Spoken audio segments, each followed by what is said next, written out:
This is Comic Geek Speak, episode 61.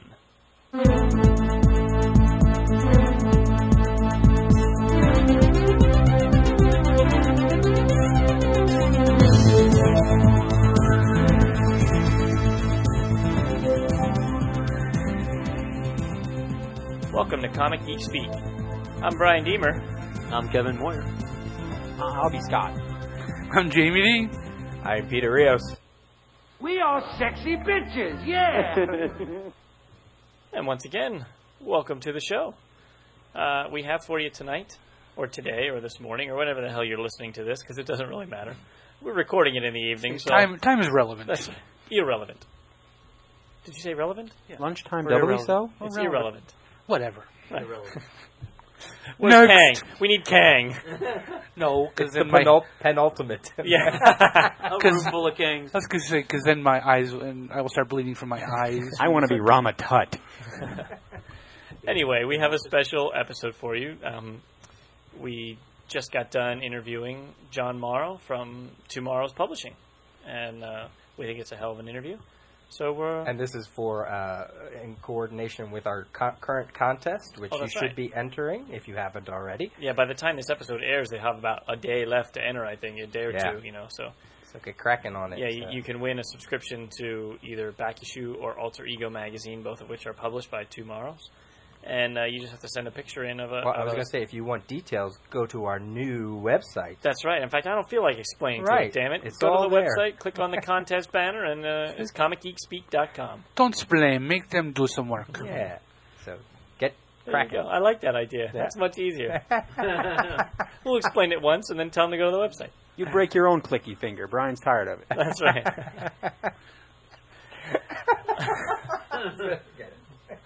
Okay, then. So on that note, On that. Very good. And now we have John. Okay, well, the first question that we always ask everyone that has anything to do with comic books is, when did you first start reading comics? Oh, gosh. Well, technically, I was 6 years old. My dad took me to some, bookstore or something like that, and they had comic books. I had my choice of a whole big spinner rack full of comics. And I remember, I think Spider-Man number 97 was on there, somewhere around in there, and a whole bunch of others. And, of course, I went for Scooby-Doo. So, kicking myself now. But, yeah, I wore that thing out, loaned it to a friend across the street, and, he gave it back to me with the cover ripped off. And it ended up left out in the rain. And but that was the first one, and just kind of went from there, started saving my allowance and getting comics, just like every other kid my age back in the late 60s, early 70s. So what became your favorite comic then? Oh, as a kid, gosh, I don't even know. It was just whatever I could get my hands on. It wasn't until, age 10 or 11 or something like that that I really kind of started understanding about comics fandom and who the artists and writers were. Mostly the artists, I guess. But just, started gravitating towards certain artists that I liked and seeking out work that they did. And, as best as you could find in those days before they had comic book stores and things. You had to get on your bike and ride to, 3 or 4 different 7-Eleven stores just to find all the different comics that came out that week or that month, which was actually kind of part of the fun of it. You never knew what you were going to find at which stores. Exactly. So what made you decide you wanted to publish magazines and articles about comics? I really never had any great desire to be a publisher. That never crossed my mind. And but I was always a big fan of Jack Kirby's work, and read his work for years and years. And, kind of got out of collecting comics around 1988 or 89 or so. But had the opportunity to take a trip out to San Diego in 1991, and I figured, well, as long as I'm here, I've got to go to the San Diego Comic Convention and maybe get a chance to actually meet Jack Kirby, which I did just briefly for a couple of minutes. Got to talk to him, and after that was fine. And then 3 years later, I'd still not really been to a local comic shop in years and years. And a friend of mine heard that Jack Kirby passed away in 1994. Faxed me the obituary from USA Today about him, and that got me thinking, gosh, boy, I really used to love that guy's work a lot. I dug out all my old Jack Kirby comics that spring and reread them. And, my wife and I had a small ad agency and did a lot of graphic design work. I got to thinking, surely Jack Kirby's still got some fans out there. Why don't I do up a little newsletter about him and just send it out? I grabbed some copies of Comics Buyer's Guide and tracked down the addresses of people who wrote in letters about Kirby after he had passed away, and decided to send each of them a free copy. And I sent out about 125 copies of the first issue of the Jack Kirby Collector, was the name of the newsletter. Just sent it out to see if anybody was interested in seeing it go on. And I figure if it goes on, 4 or 5 issues, that'll be great. And that will have been a lot of fun. It's just something to do in the spare time. But I guess I didn't really count on just how many fans Jack Kirby had out there. It kind of snowballed from that first issue. People really got involved with it, sending me art from their collections, writing articles, and the little newsletter that I was standing at a local Eckerd drugstore, hand Xeroxing these 16-page newsletters, the first couple of issues, feeding quarters into their copy machine. And, it kind of snowballed from there to where we had, about 100 subscribers, and then several hundred, and then over 1,000. And I realized, gosh, this is something I've really got to think about here. And so we thought of ways to expand it, add pages and increase circulation and get it through comic book shops. It just kind of snowballed from there. It started with the Jack Kirby Collector, and there we've started, gone on to have, we publish 5 or 6 different magazines now, and every year we probably do, 8 to 10 trade paperbacks about comics history. It's just, it's been a whole lot of fun, and it's really fascinating to me to see how it all kind of started, centered around Jack Kirby and his fans. And the community has just been real supportive of our endeavors. This is Peter. One of the questions that we were actually passing back and forth at the beginning of this episode was because of the way your magazines are mostly like, I'm generalizing, like reference material. They're more articles about things in the past, 70s, 80s, Silver Age, Golden Age. Yeah. Just throwing it out there, no interest in doing like something that's more a current events. We know that Wizard kind of corners the market on that, and of course the internet even outdoes everybody. So is it safe to assume that that's the reason why you stayed away from more of that kind of stuff? Well, no, and we do some materials about more contemporary stuff. We've got a line of trade paperbacks called the Modern Masters series, which are great. Oh, thanks. Well, so far we've done 5 volumes so far. We've got Alan Davis, George Perez, Bruce Timm, Kevin Nolan, and then one of my favorites, Jose Garcia Lopez. And the next volume is on Arthur Adams, which fantastic. So and then we've got John Byrne coming up after that, and that's a sale for me right there. Yeah. Oh, and the Gaijin Studios guys are going to be coming up after that as well. So I mean, we are we're keeping our toe in the water with the contemporary guys as well. But my interests really go back to the Silver Age stuff and the Golden Age to some extent, and I guess what people call Bronze Age. I mean, that's really what I was steeped in as a kid. But I like to publish stuff that's interesting to me. It doesn't have to be something that is about somebody who's always a personal favorite of mine. Like we did a book on the history of Captain Action, which was like the first sort of superhero action figure. Now I had no interest in action figures per se. I didn't ever collect them. But the guy that brought this book proposal to me he says, no, just read this and see if it doesn't interest you. And sure enough, reading it, I saw a good tie to our core audience who would really respond to some of the artists that had worked on Captain Action stuff over the years. Because a lot of them were, Silver Age artists that I really respected. But also just the book itself was so interesting, seeing the history of this sort of failed action figure who's kind of hung on and had kind of a second life of its own in a re-release. And, so that's one that, I didn't have an interest in Captain Action going into it. But now I do. I've got a Captain Action collection now, actually, because of that book. But it's stuff that, to me, if someone comes to us with a project and it's interesting to me, whether or not it's one of my favorite things to read a book about. If they can really interest me with the proposal, we'll publish it. If I think there's any way at all we can make it profitable. So, but yeah, we do modern stuff, to some extent, but I would say, probably 70% of the stuff we publish is geared toward, gold, silver, and Bronze Age stuff. I'll tell you what, every time that I read an article in back issue, even if it's something that I haven't read before, it makes me want to go out and buy every single issue that I can find. Well, there we go. That's our secret ulterior motive. Now, if only I owned a comic book store that sold back issues, I could actually make some money doing this. We drive the market up for the stuff I had in stock. But no, that was actually kind of our goal with back issue magazine, was really to get people into the stores and digging through the back issue bins to find these things that maybe they read and got rid of and they might want to read again, or that they completely passed over initially in the 70s and the 80s. It's interesting to me that we've been doing this for going on 12 years now. And initially, when we started doing it, anything in the 80s seemed awfully recent for us to be covering in any of our magazines or books.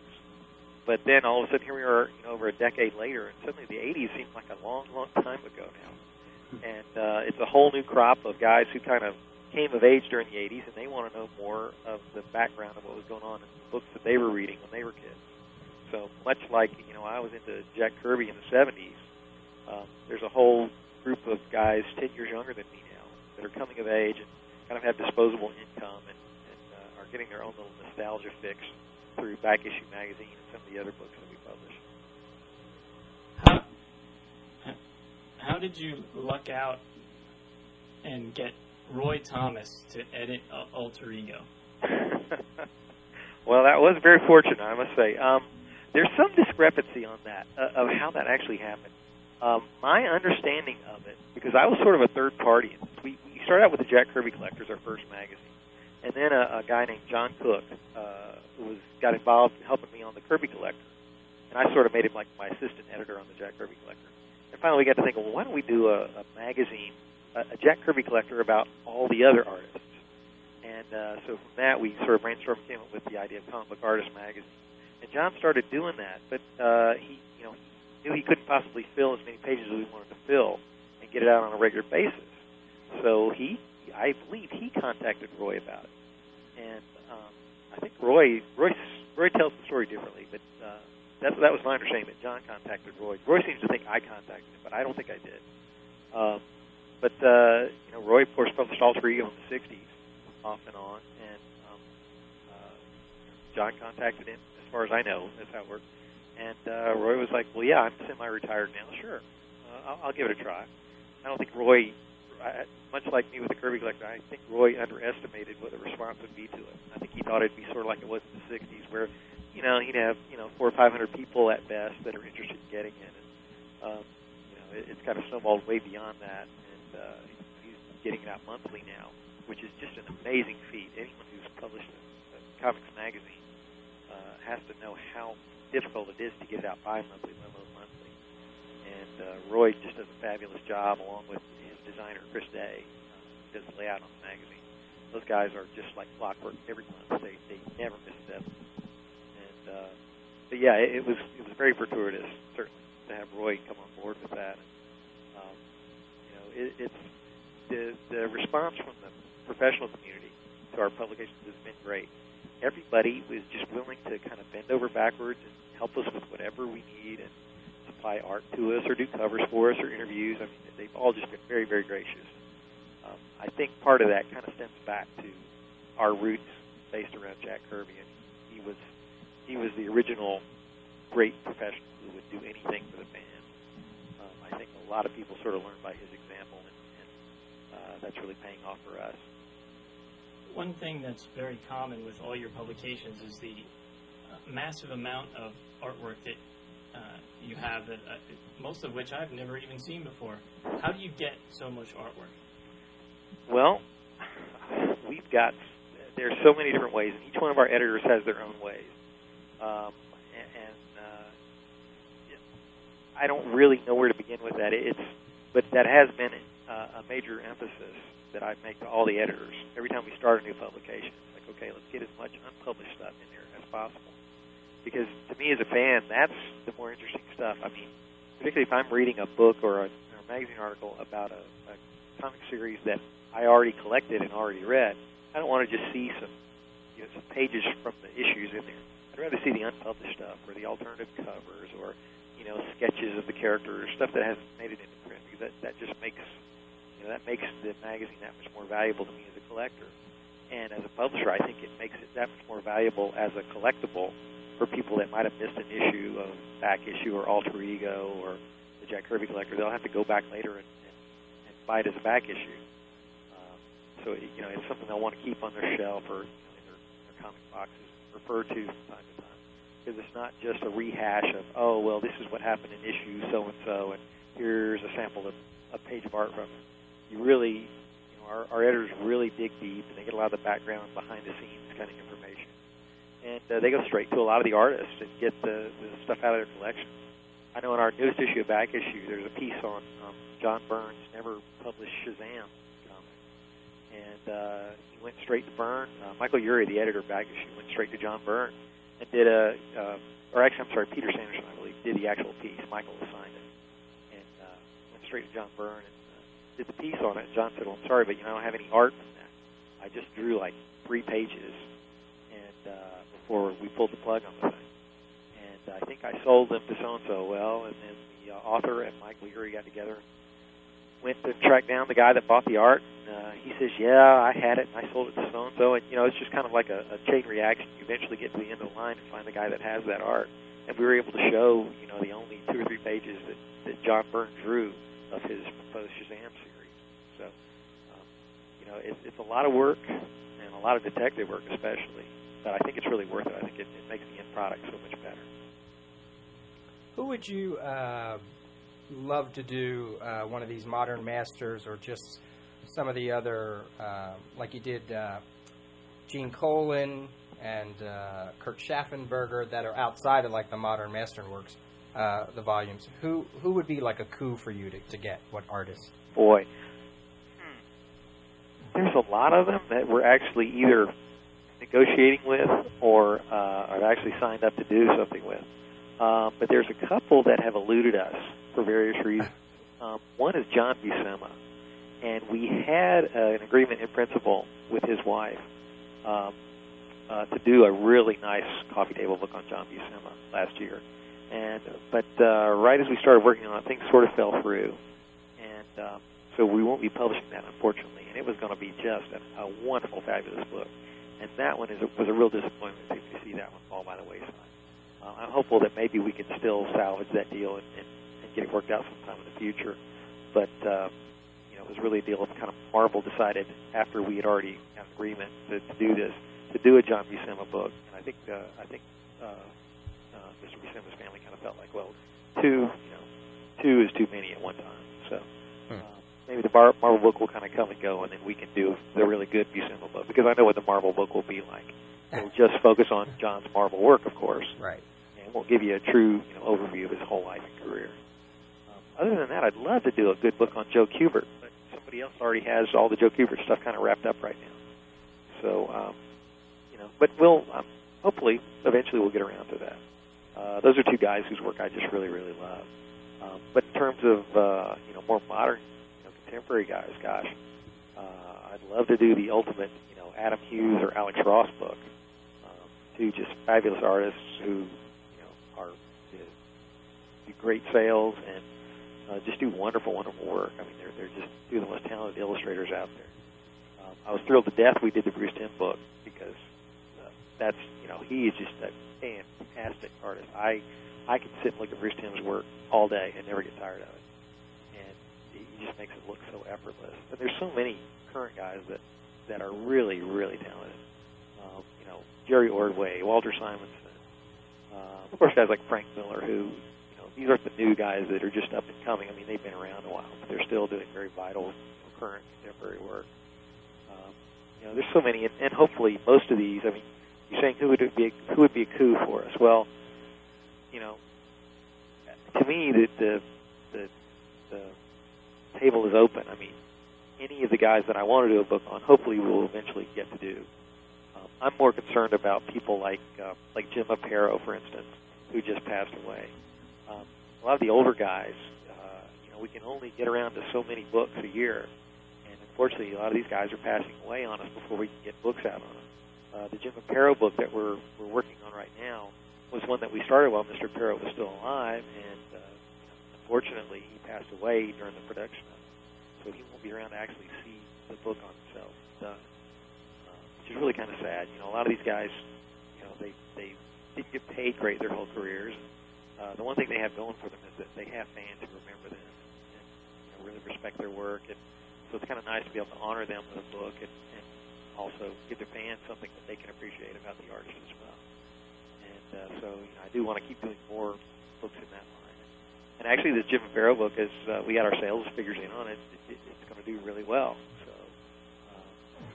So not only is he a personal favorite of mine, but obviously of a lot of other people as well. And I just want to make sure that as a company we keep focused on making sure a lot of these guys kind of get their due. We've done books on George Tuska, Kurt Schaffenberger, Murphy Anderson, Wallace Wood. There's a whole long list now. Our recent book on Gene Colan. That book, by the way, was gorgeous. Oh, thanks. We received it as a review copy, and I had never really, personally, paid much attention to Gene Colan, and I started flipping through, and I think he's my new favorite artist. Again, it's the power of these books to spotlight the incredible talent of these guys, which is often overlooked, and that book in particular was stunning to me. Well, thanks. What's really nice about doing this kind of books is that we don't just focus on, this one series that Gene Colan did or just his Marvel work. We're really able to show his entire career from his earliest childhood drawing up to the current commission work he's doing for fans.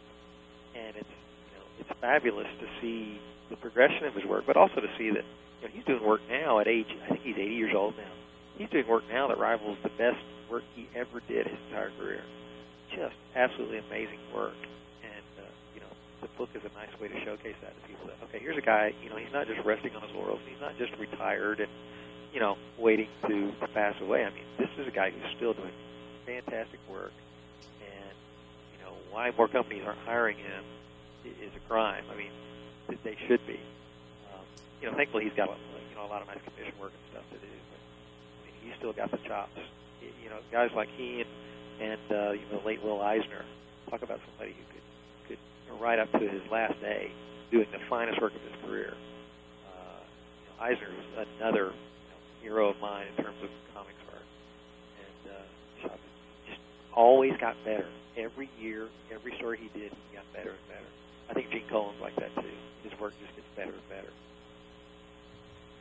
I know one of the things, I've always enjoyed Gene Colan. I've been a big Daredevil fan for a while, and I think what impressed me about this book the most is that a lot of the work you show in the book is just his pencil work. Right. And that really shows the beauty of what his talent really is. I know in a lot of the books it was sometimes disheartening to see an inker come on and not really add to what Gene put on the page, but to see everything in its raw form and its true form in the pencils really, really makes the creator shine. Yeah, well, he put so much into his pencils, and I pity any inker that had to sit there and apply solid black ink to those beautiful gray tones. Yeah, he didn't make it. He didn't make it easy for the inkers, but I agree with that. But there were several that just did a great job on it. Yeah, but Sid Shores was phenomenal. You look at the ink art compared to the pencil. Yeah, it's a shame you ever had to ink it to begin with. Right. I think Sid Shores was one of his best inkers. I thought. I really liked was Klaus Janson. I thought he on Gene Colan. Somehow he had this kind of fluid line that just sort of worked for me with Colan. I think Bob Smith did a nice job on it too, but particularly Janson. And of course Janson's a fantastic illustrator in his own right, but there was just something about seeing Colan ink by Klaus Janson. I just always loved that combination. In regards to your art companions of the more Silver Age, Bronze Age things, is there something in the works for like a Gil Kane or John Romita? There is another publisher out there who's done 2 or 3 Gil Kane books now. I would love to do like the ultimate Gil Kane book, and I think it's still yet to be done.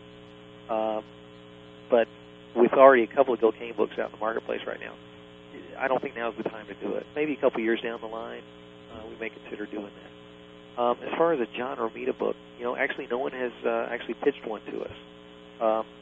It's the kind of thing, generally, most of our projects are brought to us. either someone who's closely connected to, say, John Romita or Gene Colan or somebody, will come to us and say, hey, it's time for a Gene Colan book, and I want to do it. Or, conversely, we'll go to someone that we know is connected to them and say, hey, it's time for a Gene Colan book. We want you to do it, and see if they're interested. And we work with a lot of freelance editors and designers to get our publications out, and we oversee everything. But really, for instance, that Gene Colan book, Tom Field's the author on it. He approached us with it. He said, I want to do the ultimate Gene Colan book, and we knew his reputation as a journalist. We knew he'd be a fabulous writer. We didn't take much to sell us on that book because we knew Tom would just do a bang-up job on it. Some other times, totally unknown people to us will show up on our doorstep, literally, and say, we want to do a book on so-and-so. And, we have to take a little closer look at some of their past work and, if they have any experience doing books like that, things like that. And if they don't, we don't, reject the project outright, but we'll see if they're, amenable to us kind of sort of holding their hand through the process a little bit and help them track down art and things like that. And if we can make it work, we've got a book on our hands. Our Romita book, we just haven't had a definite opportunity to do it. We've done some features on John Romita in our different magazines, but never a complete book. I suspect probably within the next couple of years you'll see us do a Romita book. I mean, I just can't imagine we wouldn't do one. It's just a question of, the right person in the right place at the right time doing the book. I'll get started right on it. Hey, talk to me. I will. And I'd love to work on the Gil Kane one. Gil Kane was one of my all-time favorite artists, and I would love to see I love Kane's work. Yeah, I would love to see a real nice book done in honor of him and his work. You also... Okay, if you're interested, give me a call sometime or send me an email. Sounds good. You actually, in some of the magazines, like Back Issue, definitely in Back Issue, you have a page or a small little snippet where it says, we do take article submissions. Do you want to just quick talk about that for those people out there who are interested? Sure. If someone wants to contribute, just like articles to the magazines, or art for that matter, in each of our magazines, we always put about a little quarter-page little plug there saying, where to send submissions. Generally, the submissions are sent to, not to me personally here at TwoMorrows in Raleigh, North Carolina, but they are sent to each individual editor. So, for instance, on Alter Ego, you would send your submissions directly to Roy Thomas. Or, even better, contact him by email first and tell him what you have and see if that's something he has a need for or he's interested in before you go to a lot of trouble of sending a whole bunch of stuff. Same thing, Back Issues editor is Michael Urey, and his email address is in each issue of Back Issue as well. And we also do Draw Magazine and Right Now Magazine. If you've got something Jack Kirby related, please send it to me. I always welcome all that kind of stuff. That is the most fun part of my job is checking my email box or checking the mail every day and seeing what some crazy Kirby fan dug up out of nowhere. But yeah, as far as submission guidelines, they're in each magazine, and so just send stuff directly to the editor of each publication. Now, your companion line of books, you have the All-Star Companion, the Justice League Companion, and some others. I'm going to assume, based on looking at the quality of these books, that the fan response has been quite high. Is that correct? Oh, yeah. They're some of our best sellers. Absolutely. They're also some of our most challenging to do because, mainly because of copyright issues. When you do a book that is almost solely about another company's licensed characters, you've got some copyright issues there that you have to deal with, and you have to work closely with the companies to make sure that you're presenting material that is not going to infringe on their copyrights in any way. And we do DC particularly has been really good about working with us on that stuff. And we've got sort of we just got a nice working relationship with the permissions department up there in terms of submitting stuff and getting whatever changes they feel are necessary in order for them to okay the covers on things. The trick is you need to. It can't just be. We can't just go out and print up a bunch of Superman posters and sell those. That is something that you have to pay a huge licensing fee to DC for, if they even okay it, and that's a whole other story. But doing these books of a historical nature, I think DC intrinsic value in promoting characters and companies' histories, and as long as we keep it within their legal department's guidelines, things work out fine. So we've got a pretty good handle on what's involved on that, and like I said, we deal pretty closely with them on making sure that we're putting material into print that is not going to violate copyright. And so it is. Those are kind of tricky to do, though. A lot more difficult than, say, magazine articles, where the fair use aspects of copyright law kind of cover you in terms of doing brief articles and things. Books are a whole other story, and it makes an occasional headache from time to time, but I think the books are worth it, and the fan response has been really good too. Are there any books of the companion line in for like maybe the Avengers or Fantastic Four coming down the road? You said you seem to have a good working relationship with DC. Is just Marvel being a pain in the butt? Well, just Marvel's very difficult to deal with. They don't have quite the same people in place that DC does in terms of assigned positions to handle fan press relations and things like that. Marvel is just a lot tougher to deal with, and so you'll if you've noticed, our companion line is pretty much predominantly about everybody except Marvel. Sure. So Marvel's just been very difficult to deal with. We pitched to them doing a timely companion. Roy Thomas really wanted to do a timely companion dealing with all the timely comics from the 1940s through the 50s. Had a great proposal for a book, and we were all for it, and could never get a straight yes or no out of Marvel. We tried for 3 years, and finally they just said no. So and they've just been kind of difficult to deal with, unfortunately. There's a whole lot of great books we could do about Marvel, of course. Maybe that'll happen, but I think particularly as Marvel's gotten more into the whole Hollywood movie stuff, I think they've gotten further away from their sort of fan roots. Or this is just my opinion, but it seems like they're more focused on making sure everything generates a licensing fee. And of course, being a small publisher, these books don't turn enough of a profit to really pay a five-figure licensing fee to Marvel or DC to do. Sure. Most of these books won't make that much money. So. How about, I know you do a lot, especially Alter Ego does a lot with the Fawcett characters and maybe even like a Charlton companion, anything like that? Well, we've got, for instance, the Thunder Agent's Companion, which has been, unfortunately, long delayed, but it's at the printer now. Will be shipping next week. Cool. That's one that we dealt with the trademark holder of the Thunder Agents. They're from the old Tower Comics group of the 60s. Mm-hmm. And then spun off and resurrected numerous times and never quite caught on. But the original Tower books are held in high regard, so we've got a fantastic book on the history of the Thunder Agents with lots of great art in it, and really tells the history of the characters. And so that's one. We've got what's coming up. We've got what are our next companions? Sorry, you're catching me a little off guard here. There's a Titans one coming up. Yeah, that's right, Titans Companion. Actually, that is in DC's hands right now. We're waiting on their approvals department to give us a yay or nay on what we sent them. And that should be coming out in November. And a second All-Star, correct? Yeah, there will be a second All-Star Companion, and possibly a third, actually, which will be with a slightly different twist. I can't really go into the details on it, but Roy was all ready to do the second one last year. Then he just got so doggone busy with all this work. I don't know if it's because Alter Ego's out there and people are remembering he's out there and they're sending him all this work or what. But he's just swamped with work these days and still getting Alter Ego out monthly. So he's actually having to cut it back next year to 8 times a year just to get caught up on his other workload. And then the following year he'll get it back up to monthly again, he says. But, yeah, All-Star Companion Volume 2. We're going to do a second Justice League Companion. We've got a couple of others in the works that I can't actually release the names of yet. But they're pretty interesting. I think they'll be very well received by fans.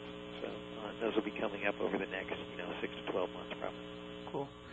This is the segment where I'm just going to kiss your ass a little bit. I absolutely loved. Alter Ego is such a good book, but it was just a little bit past. As you were saying, that's your time, the Silver Age. Right. Mine is more the Bronze into the 80s. And when I read the fact that your company was going to put out back issue, I picked it up and I have not regretted spending that, $6 every other month since. I mean, it takes forever to read, and they're just packed full of stuff, and I finally got just about everybody here to buy the magazine, with Brian being the last convert because of a Gru article in the Conan one. And but boy, I mean, talk about sucking somebody in as soon as he read that Conan. Now all he's talking about is buying old issues of Conan. But I love your magazine, and I mean, best of luck in the future with everything you publish. Well, thanks. Well, back issue has really done well for us, and we've managed to keep it on an extremely regular schedule. We haven't missed a deadline on it yet in 2 years now. And it's just been very well received. It's generally our best-selling one each month. And between it and Draw, kind of jump back and forth between who's going to be the top seller. And Draw appeals to just an entirely different audience. Mm-hmm. It's not about nostalgia. It's not about comics history. It's totally about how to draw comics.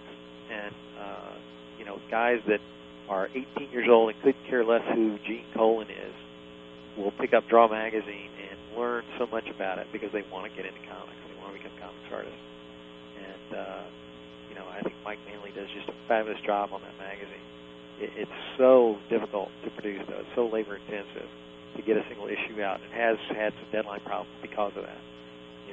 We contact these great artists, and they'll, I'd love to do a how-to article for Draw. Sure thing, sign me up. And then they get hit with some paying work that they have to put first, obviously, and then their Draw article gets kind of put on the back burner, and sometimes we're left, shipping a month or two late on the magazine. But every issue I think is really worth it. I appreciate the kind words on back issue. We're real proud of that magazine, and it's been going 2 years now, and no signs of stopping. Michael Urie does a fabulous job on that as well. Yeah.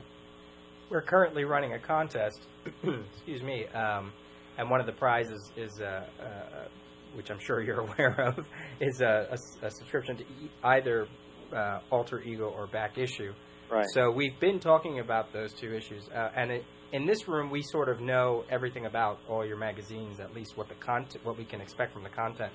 But for those people out there, do you want to just give a rundown, like just one or two sentences on each one? Alter Ego, Back Issue, Write, Draw, and what? I mean, I know they're kind of self-explanatory sometimes. Sure. No, Jack Kirby Collector is about the life and career of comic artist Jack Kirby, featuring lots of unpublished art and interviews with Mr. Kirby and people he worked with.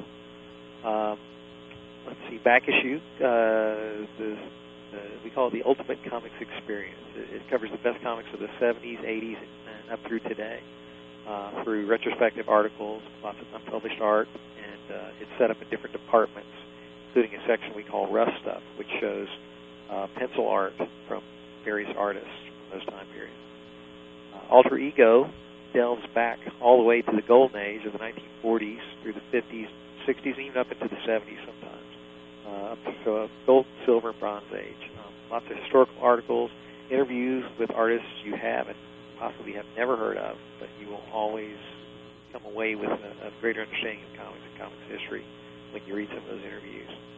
Draw Magazine, as I was just saying, it's the how-to magazine on drawing comics with lots of step-by-step and how-to features from different top professionals in the industry.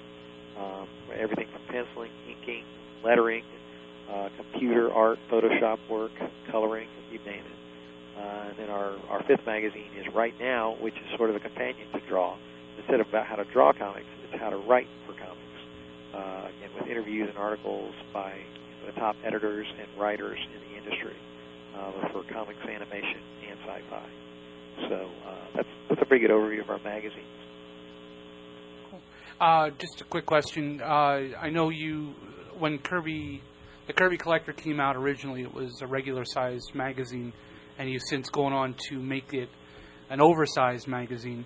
Any plans on doing maybe a Back Issue or an Alter Ego, not so much all the time, but like a special where you would have some more art? Because with the oversized artwork for the Kirby, it really brings out a lot of his pencils and makes them even more beautiful than they are smaller. And I was just wondering if maybe you were thinking of doing that with one of your other magazines. we have a lot of people ask us that, which really surprises me, because we went to this tabloid size on the Jack Kirby Collector, it was about 3-4 years ago, and the initial reaction from the Kirby fans was overwhelmingly favorable. I mean, there were a few people that were kind of didn't like it, but the retailers hated it. And for much, you may have recalled a series that was coming out from Dark Horse. It was Barry Windsor Smith's Storyteller, done pretty much that same size, and only lasted like 10, 11 issues, and then they had to pull the plug on it because it just wasn't selling well. And the reason was retailers would not stock it because it was not the standard, normal comic book or magazine size. And the Kirby Collector is the only one of our publications that I felt comfortable enough taking a dramatic leap like that and going up to this big, gigantic tabloid size, because it has this built-in core audience that is just incredibly faithful. They love Jack Kirby, and you could print it microscopic size and give them a magnifying glass, and they would probably still want it. Which I think is fantastic, and that allowed us from day one. People complain, "Oh, run the Kirby art bigger, run the Kirby art bigger." Mm-hmm. So the tabloid size allows us to do that, to run it at almost the actual size that Kirby drew the art. The other magazines, though, I'm afraid we would lose too much retailer shelf space. Okay. Going with that big size. And Kirby Collector is not.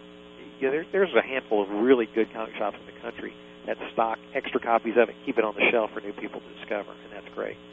But it's such a niche magazine that a lot of the stores, if they carry it, they will only order enough copies to fill, customers' pull lists, and not even order one extra copy to keep on the shelf. Because it is big, it takes up a lot of shelf space, and it's more of a niche item than some of our other products. So yeah, that's a long-winded answer to your question, but I don't think we would do, the oversized stuff for any of our other publications. Although I got to say, an issue of Draw done tabloid size does intrigue me. To actually show it actual size that the artists work on their work.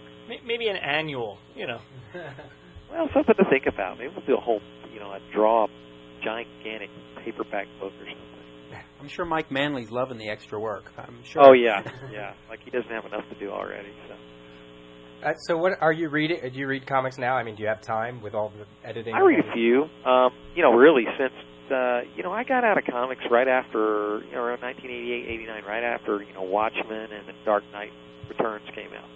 After I read those, I was kind of like, okay, this was great stuff, but now where do you go from here? And I kind of lost interest after that. And I keep abreast of what's out there certainly. But as far as stuff that I actually buy and read, there's not a whole lot. There's a few things. I love Astro City. Right now they're in a series of mini stories of Astro City. I love a lot of Alan Moore stuff, although he's doing less and less now, obviously. I'm trying to think of what else I get. There's only a few things. I was really grooving on Jeff Smith and Bone when that was out, but that's done now. And anything by Mike Mignola, I just love his stuff. And Frank Miller. But other than that, it'll just be the occasional oddball thing I'll pick up somewhere. And, a lot of people send me stuff that they do, which is really nice. I get to see stuff that I wouldn't necessarily pick up at a store because I might not even know it's there. But a lot of other publishers send us copies of their books, and we send them ours. So it's kind of nice to see that stuff. But, John, there's not a whole lot of current stuff I buy. If you listen to our podcast, we'll tell you all kinds of great stuff out there that you can read. Okay. I will start doing that. Well, I have one more. Okay, go ahead, Jamie. Since you've done, you started publishing the magazines and all that stuff. What's the biggest geek moment for you of meeting a creator or having a creator come up to you and say, "Wow, I love your stuff"? I've had quite a few geek moments like that. I remember, my biggest geek moment was meeting Jack Kirby in 1991. To talk to him for 3 minutes or whatever it was. And that was my absolute biggest geek moment. But that was before I ever started doing the publishing stuff. Other than that, going to the Kirby's house to visit Jack's wife, Roz. That was a pretty cool geek moment, I got to say, to sit down at the table with her in the dining room and talk about her husband and take the grand tour of the Kirby house. I remember I was at, this was probably the first or the second year that we did the San Diego Con as an exhibitor. And I'm standing there at our booth, and this little balding guy comes walking up to the booth, and I'm like, I should know who this is, but it wasn't registering with me. And he walks up, and he says, "Oh, do you publish the Jack Kirby magazine?"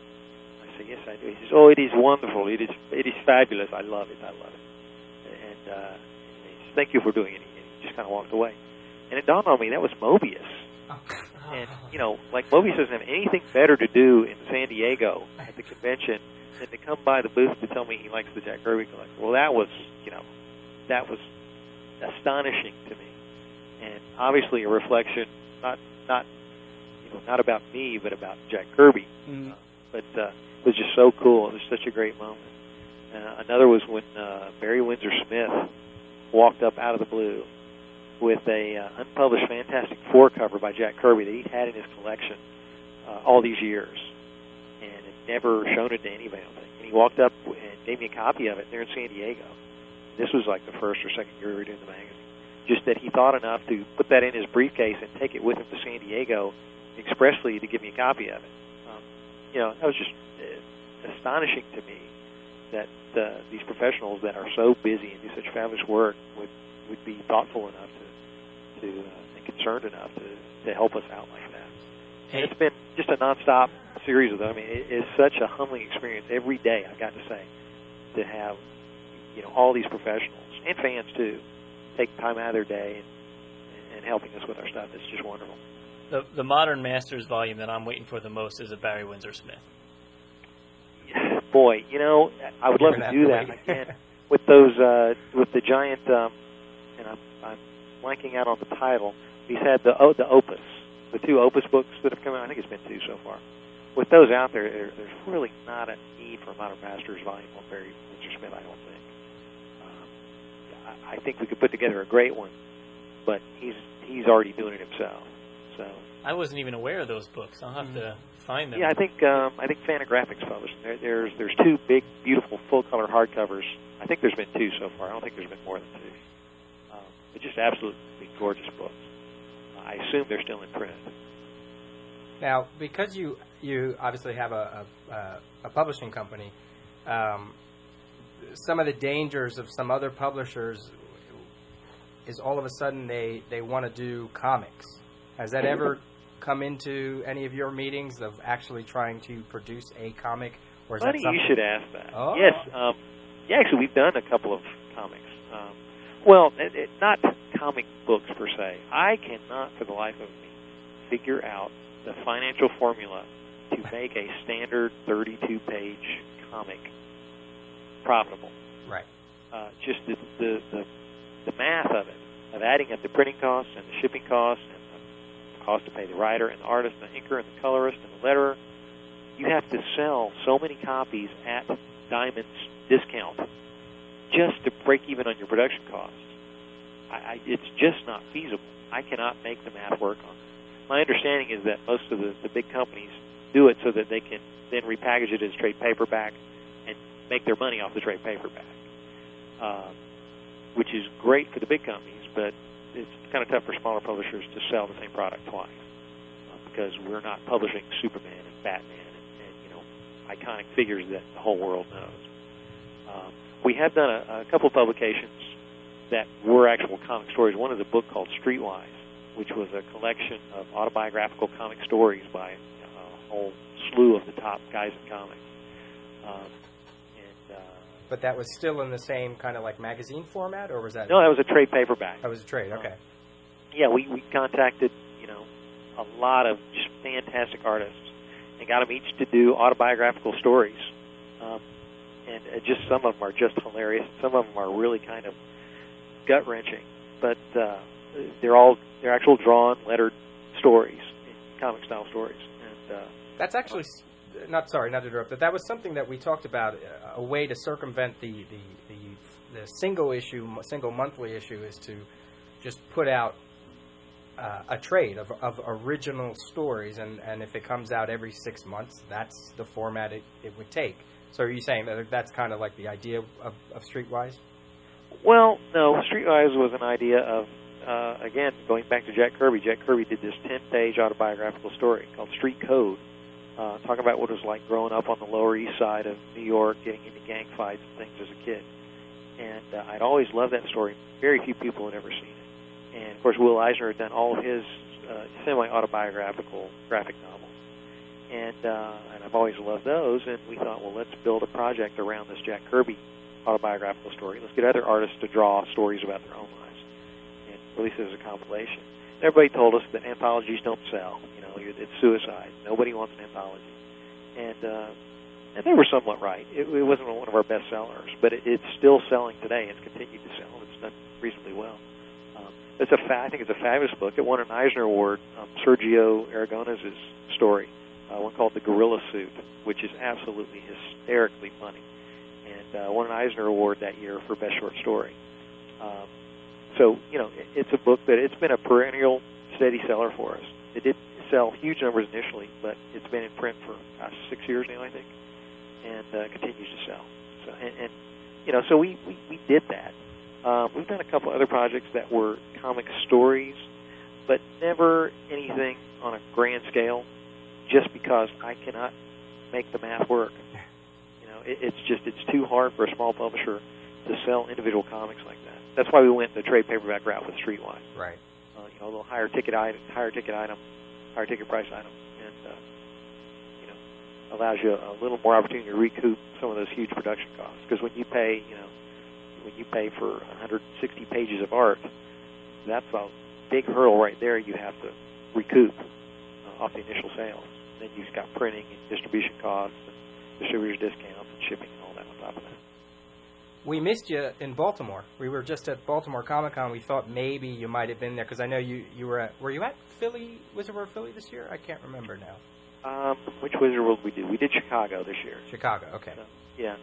Actually, I got that's a long story, but yeah, I was supposed to be there in Chicago to do the booth, and at the last minute, a very freak health thing messed me up, and bless his heart, George Corey agreed to go do the booth for us. Handled a booth in Chicago with all those people all by himself for 3 days. Wow. Did a fabulous job for us, so we were really thankful for him. Didn't do Philly this year. Was going to do Baltimore, but we were never able, unfortunately, to get up with the show's promoters to see about getting a booth reserved until the last minute we finally got a hold of it. By then it was too late to actually make travel plans and stuff. So we've had a bad run with Baltimore. We've tried to go to that show 3 or 4 times now. One year there were snipers. One year there was a hurricane or something and a flood. Right. The roads got washed out, and so one of these years we're going to get to Baltimore. It's really not a bad drive for us. Yeah, it's only about like 4 or 5 hours. So. Do you have any plans of upcoming conventions? Oh, sure. Well, we do Heroes Con every year in Charlotte, North Carolina. So that's right in our own backyard, literally. And it's just a 2 or 3 hour drive from here.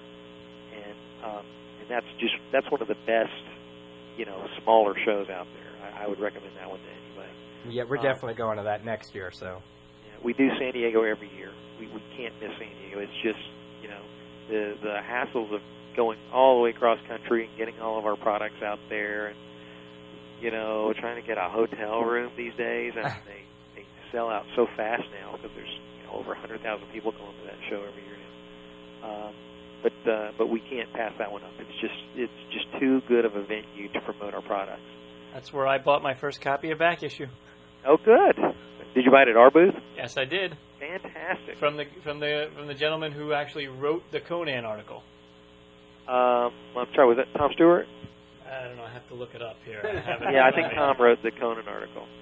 Tom is a wild man. We love having Tom at our booth because he'll flag people down there walking down the aisle that have no interest in comics, let alone old comics. And yeah.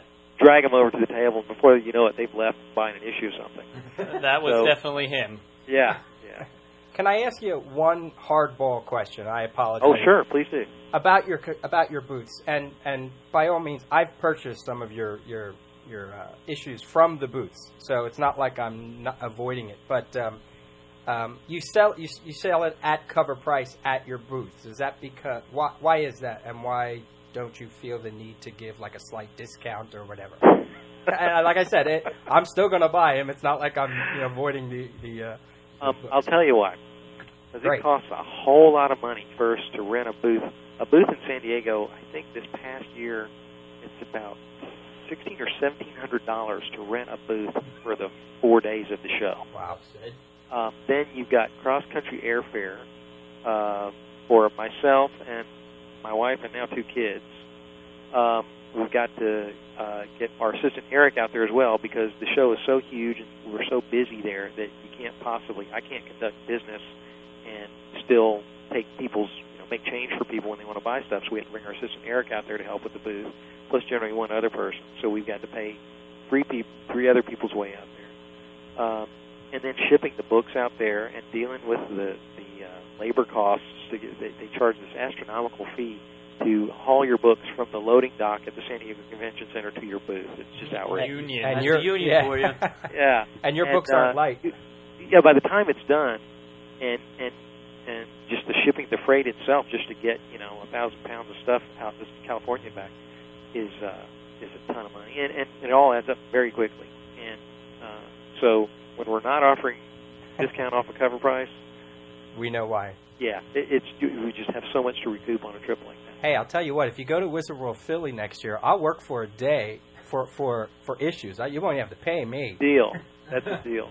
But if you hit me at the right time at the booth, you will get a discount. Or if you if you buy enough stuff, we always give people a discount. Sure. And like I said, I just was totally playing devil's advocate on that. But because I love your stuff, and any time that I think I picked up, you no longer do the Comicology, but right. I picked up the Carlos Pacheco one time there because it just is too good to pass up. Yeah. That was a good magazine. I was sorry to see that one go. But, yeah. And that one was actually dealing more with contemporary stuff, modern stuff. Right. And it sold pretty well. I mean, it wasn't going to knock Wizard off the shelves or anything like that, but it was certainly very profitable. Great. Well, I think we have exhausted our questions and wasted enough of your time. But we really thank you for taking the time to talk to us. Oh, glad to do it. Anytime I can help out, guys, let me know. And we just love your publication, so we hope that you stay in business for a long time to come. Well, I hope so, too. When, with all these fans out there helping us and stuff, I'm sure we will. Do you get any jokes about, are you T.O. Morrow, the villain of JLA, the guy who created Red Tornado? We get everybody coming up singing the song from the Little Orphan Annie musical, Oh, yeah. TwoMorrows. That's Dave. Yeah. That's the name of our advertising agency. It's TwoMorrows Advertising. That's where it started from. So. Cool. And your website is TwoMorrows.com, correct? Yes, it is. I'm sorry, you got me off there. Our email is TwoMorrow at AOL.com, but the website is TwoMorrows.com. Cool. Great. WO. All right, John. Well, thank you very much, and have a good night. Okay. Thanks, guys. Take care. Take care. Thanks. Thanks. All right. I can't. Pete, buy more magazines. Yeah. Buy more magazines. I can't stress enough to the audience to pick up at least all pick of up one issue of something and try it, and before you know it, you'll be getting a second job to buy each and every one of their publications. Yeah. I can't stop now. I mean, I'm looking through. That's the first thing I flipped to in the new previews was what's coming from TwoMorrows this month. And that's. It's funny. It's a double-edged sword because when there's nothing in previews from TwoMorrows that month, I go, oh man. And then the next month, There's it's 3 Alter things. Ego, back issue, the Titan's Companion, the Jim Apart. I'm like, oh man. Right. So you can't win. Yeah, I'm looking forward to that Burn thing we was talking about. And Art Adams, a whole Yeah, book of Art Adams yeah. pencils. Oh, that's awesome. Of course, I have to go back and buy. Like, I don't have the George Perez one, and I don't know if I'll buy the other ones, but I got to at least pick up that one. If you're a Miracle Man fan, they did Kimota, the Miracle Man companion, and there's some fabulous articles in there of the history of not only the character but how the books how they were made and the legal issues and all that. I mean, it's just a great read. Plus, with interviews with each creator, everybody that worked on the character, from artist to writer, everybody that was involved. There's something, whether it's a page or 2-page discussion with them, that everybody got a sound off a bit about it. So, Yeah, very well done. all these books are cool, and the packaging of these books, they're long term. Yeah, I mean these modern masters are just.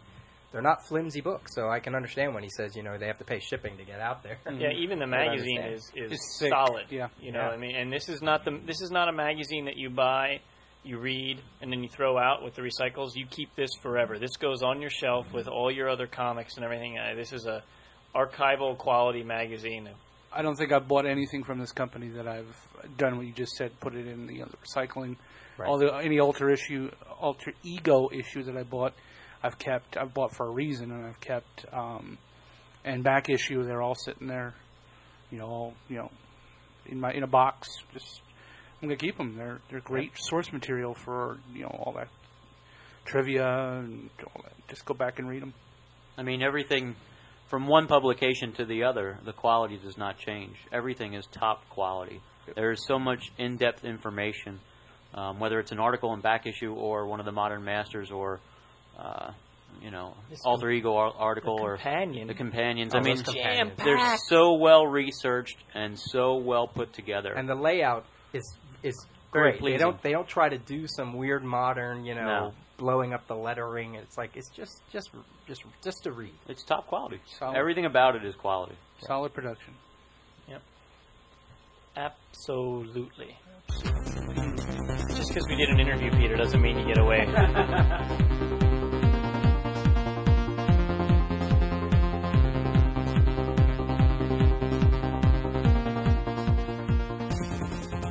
Peter's dancing. You can't see it. Probably best that way. Yeah, I think Thanks so a lot. too. This one looks like a doozy here. It's Great. That's what I need. Are those subheadings? I think so. Yeah. I see something about Scrooge McDuck. Hey, some guy offered to send you a free trade or whatever of that. And let me, Which is well worth saying yes to, yes, I'm and telling you. I did not slam Scrooge McDuck. I slammed the questions. I've never read it, so I have no opinion one way or the other about Scrooge McDuck. So those of you out Go there back who and thought, listen to that. I'm Yeah, sorry. yeah, I did listen to it. It's like, They definitely won't be using it for their advertising, that's for sure. yeah, you just blew it with a gemstone there, pal. That's all right. All right, this is from Derek, who says he's a loyal listener. He says, I've been listening for a while, and he came up with a Stump the Rios that includes two of his favorite aspects about Stump the Rios. He likes the multi-part questions, and those where Brian has to come up with clues for Peter to get. How about aspects of that I like? He says, that said, here are 3 questions that deal with fifth week series from the late 1990s, early 2000s.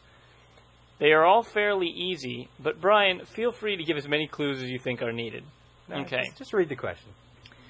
In 1997, the miniseries DC vs. Marvel, or Marvel vs. DC, depending on the issues, spawned a new universe called the Amalgam Universe.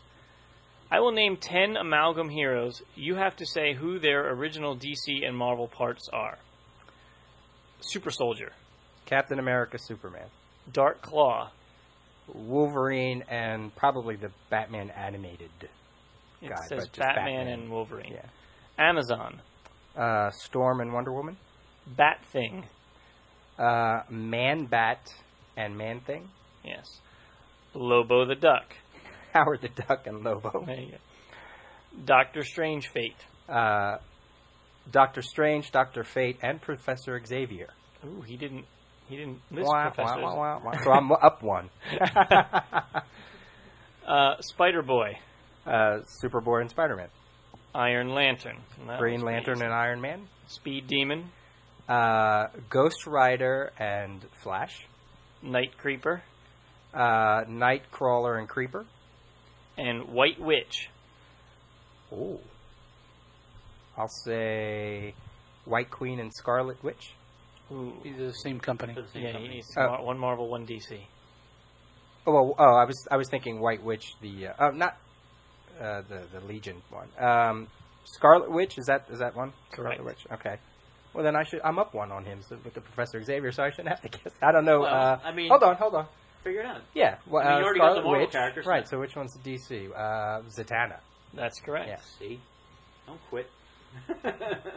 And that was a crack home run over the fence. Number 2. Can you guys hear? I sound. Yeah, really- you're very low. You might want to tweak You might have to tweak yourself. Tweak yourself just a little bit. In 1999, the Justice Society was reformed in a series of one-shots called The Justice Society Returns. I thought that was the answer. Shit. Each issue Oh, no. Each issue was named after a classic Golden Age comic. I'll give you the title name. Give me the JSA members who starred in it. Here's that ego that just is going to take a some- nosedive. Well, the good thing is I got one right Got there. too cocky in the I beginning. know. One, Okay. 2, 3 strikes, you're out. 1, 2, 3 strikes, you're out. Adventure Comics #1.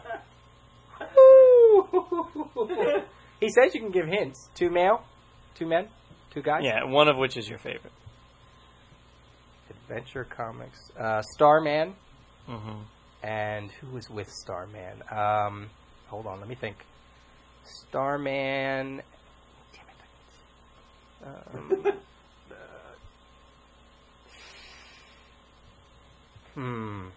Let's come back to that one. Go to the next one. Okay. All American Comics #1. Man and woman? Nope. No, 2 men. Yep. All American. Ooh. Crap. I'm gonna say All American. Johnny Thunder and Adam. Ooh, Johnny Thunder and Green Lantern. Okay. National Comics #1. Hawkman and Wildcat. No. The Flash and Mr. Terrific. Okay. Smash Comics #1. Star Spangled Kid and Sandman. You're just One of these is, I know Hawkman and Wildcat is Thrill Comics, maybe? Or Thrilling Comics. Yes. And Wonder Woman is Sensational, is with Hawkgirl, right? That's correct. Yeah, see, if I do it this way, I'll get them right. Give me another. Adam, maybe it's Adam and Starman. That's who it is. That's yes. correct. Okay. So you. What, Did I I miss one? forget what. Yeah. Smash Comics #1 was Our Man and Dr. Midnight. Okay. So the last one is Star Spangled Comics. And that's Star Spangled Kid and Stripesy with Sandman and Sandy the Golden Boy. There you go. Okay, question #3. Jesus, I'm sweating. In 2001, the Justice League was split into a bunch of different JLAs. Name the 8 JLAs and their leader. 8? 8. He's even talking about the ones inside the book, so it sucks. JL Aliens, which is Superman. JL or Martian Manhunters, but I think it's Superman. It's Superman. JL Amazons, which is Wonder Woman. Yes. JL Adventure, which is Flash. Correct. See, that's inside the book. That's not even in one of the originals. That sucks. JL Atlantis, which is Aquaman. Correct. JL Anarchy, which I think is Plastic Man. Correct. Wow. Why do I know this? JL Albuquerque. Don't quit. I know. JL Air, which is Green Lantern. That's correct. Woo! Oh, 2 more. Wait, now what are the ones that are the actual titles, though? JL... The one should be pretty easy. Let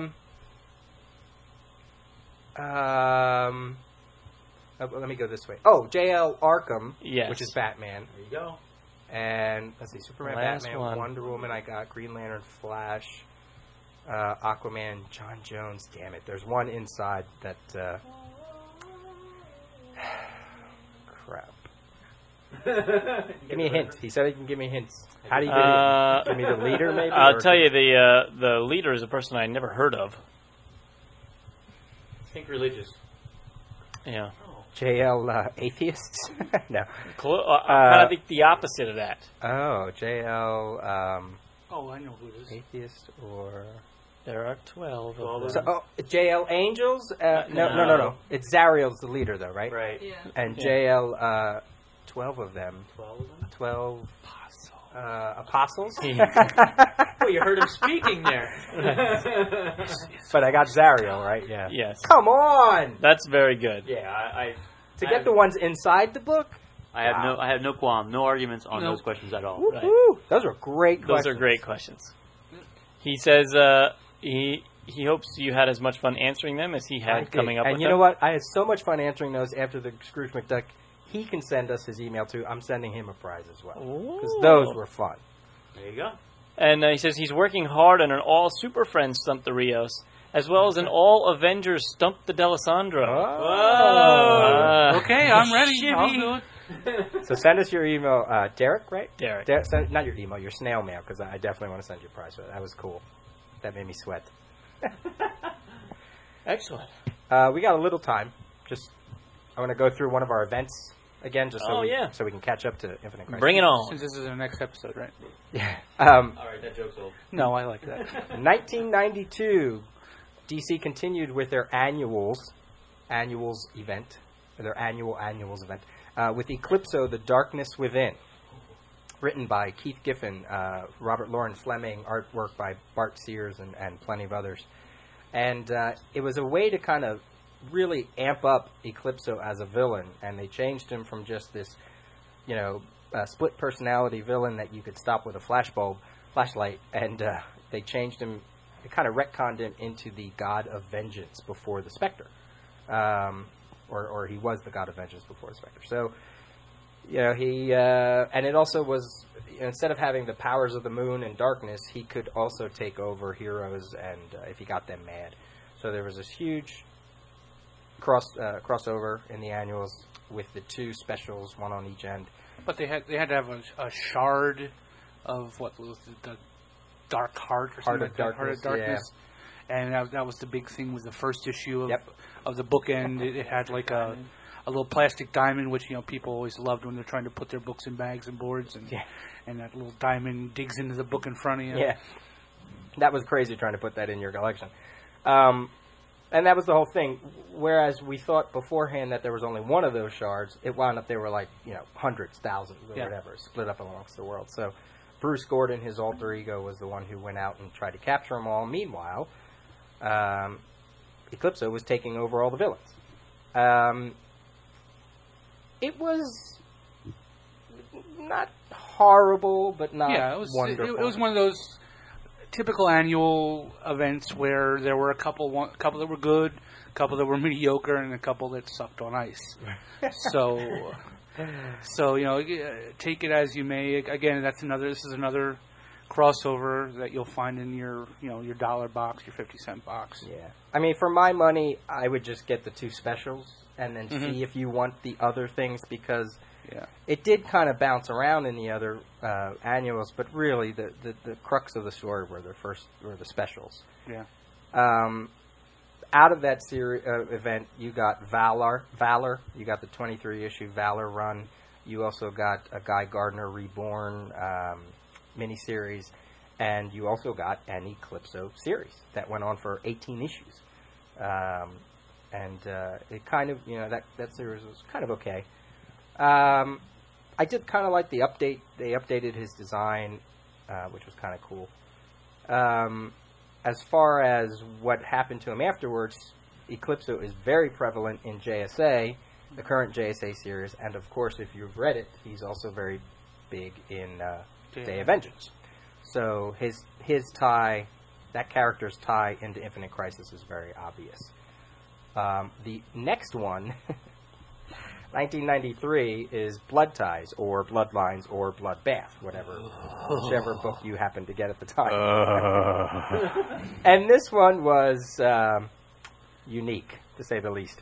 The premise is a bunch of aliens come down and start to eat people, and those people that don't die become what's known as new blood, and they gain these powers, and it was an attempt to create all these new characters, and only about 4 or 5 of them actually stuck, but even those weren't that wonderful. Was what, Hitman, Arcana, Anima from Anima, that's right, from Titan, Argus from Flash, Gunfire, which actually he could make a gun out of anything. You laugh, but he had 13 issues. Anima had 15 issues. He had a hammer that shot stuff. Yeah. There was Loose Cannon that became a Jeff Loeb miniseries. Who else was... was Damage? Did Damage come out of that one? No, Damage wasn't in that. There was Mongrel from Hawkman. He kind of played a part in Hawkman. I mean, I'll read you some of these names. They're ridiculous. You know, Joe Public, Cardinal Sin, Geist, Layla, Pax, Lionheart, Nightblade, Hook, Prism, Sparks. Yeah. And since we said it, this can't be a stump to Rios, just so you know. Yeah. Because you don't send in and say, okay, now match those up with the books. The book that they, yeah, really.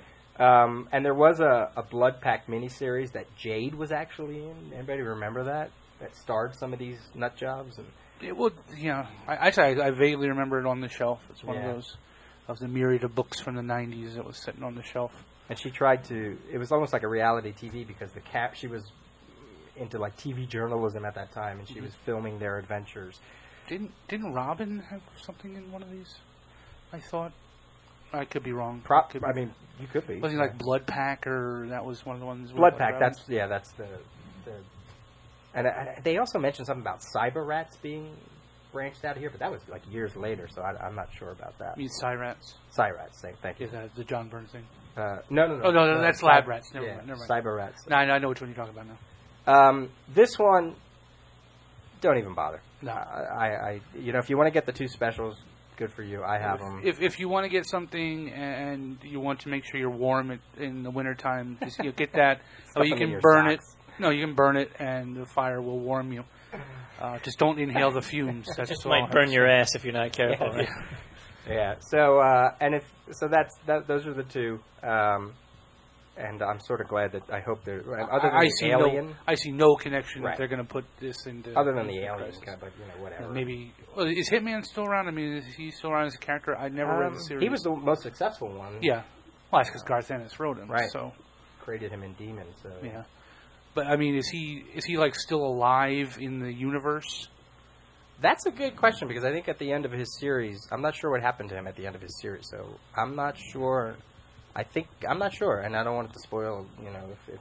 Because I really don't know. I don't. I was just wondering if maybe that could be the only connection if he would like pop up. Yeah, maybe. So I don't know either, and you're right. I don't want to spoil anything.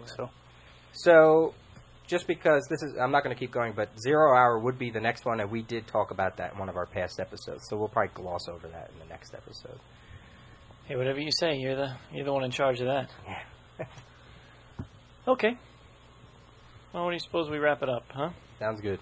Sounds good to me. First I say that, and then I don't no have my music. All right. Once again, a big thanks to John Morrow for joining us and check out his doing website. A wonderful interview. If you would like to send us an email, you can do so comicgeekspeak@gmail.com, and be sure to visit our website at www.comicgeekspeak.com. Big thanks to Bob at GameCircuit.net for hosting our file.